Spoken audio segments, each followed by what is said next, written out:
Jésus, frères et sœurs. Allons lire dans le livre des Actes des Apôtres. J'aime bien dire les actes du Saint-Esprit au travers des apôtres. Les Actes des Apôtres dans le chapitre 2, le verset 42 et 43. La Bible nous dit ceci. Ils persévéraient dans l'enseignement des apôtres, dans la communion fraternelle, dans la fraction du pain et dans la prière. Le verset 43. La crainte s'emparait de chacun et il se faisait beaucoup de prodiges et de miracles parmi les apôtres. Que Dieu bénisse sa parole une fois de plus, frères et sœurs. Voilà l'authenticité même de l'église que Jésus a bâtie au prix du sang qu'il a versé à la croix. C'est ça, c'est celle-ci qui est l'église véritable. La Bible dit, frère, il persévérait. Jésus ne nous a jamais dit que ça allait être facile. Si on vous fait croire que Jésus vous a dit que venez, vous aurez des maisons, vous aurez des voyages, vous aurez des enfants, vous aurez... Frère, là c'est cette personne qui te dit ça qui est en train de te tromper, qui est en train de te séduire. Le contrat, lorsque Jésus te le présente, du salut en lui, c'est d'abord qu'il t'avertit que tu dois porter ta croix. Or, ce n'est pas une chose facile de porter sa croix, frère et sœur. Mais avec sa force, avec son assistance, avec son soutien, on y arrivera. Je dis amen à cela. Frère, la Bible dit il persévérait. Et cette église ici, on est quasiment au 1er siècle de l'église. L'église est en train d'être instituée par le Saint-Esprit. L'église est en train d'être organisée par le Saint-Esprit, pas par les hommes. Je répète bien, pas par les hommes.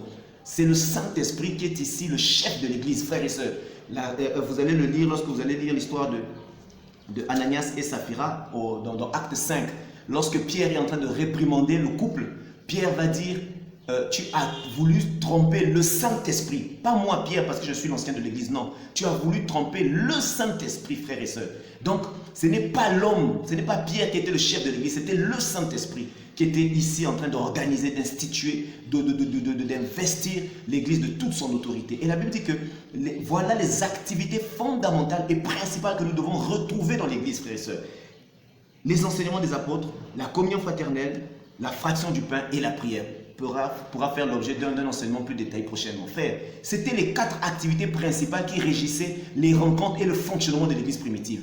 Aujourd'hui, malheureusement, nous avons ouvert la porte au monde dans nos assemblées, à telle enseigne que même ceux du dehors ne veulent même pas venir, frères et sœurs, communier avec nous dans les églises parce que c'est le monde, c'est la musique du monde, c'est le rap, des choses vraiment inimaginables, frères et sœurs. Aujourd'hui, quand on retrouve les prédicateurs, et tant que eux-mêmes, le peuple n'a plus d'éthique ni de déontologie de la foi chrétienne, c'est fort regrettable. Mais je crois, Jésus a un peuple, bien sûr, il a un peuple, sinon il ne viendrait pas, sinon il aurait renoncé à son projet de venir prendre son église.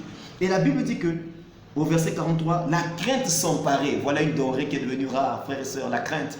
La crainte a quitté les cœurs. Mais justement, la crainte a quitté les cœurs parce que les églises que nous appelons églises, que le Seigneur ne reconnaît pas comme l'église, n'est plus dans le fonctionnement authentiquement apostolique sous la conduite de l'autorité du Saint-Esprit, frères et sœurs. Les pasteurs sont devenus des rois. Et Paul l'a dit, le peuple s'est donné une foule de prédicateurs. En finançant, les prédicateurs ne peuvent plus dire à une sœur, réponds-toi, à un frère, abandonne le péché.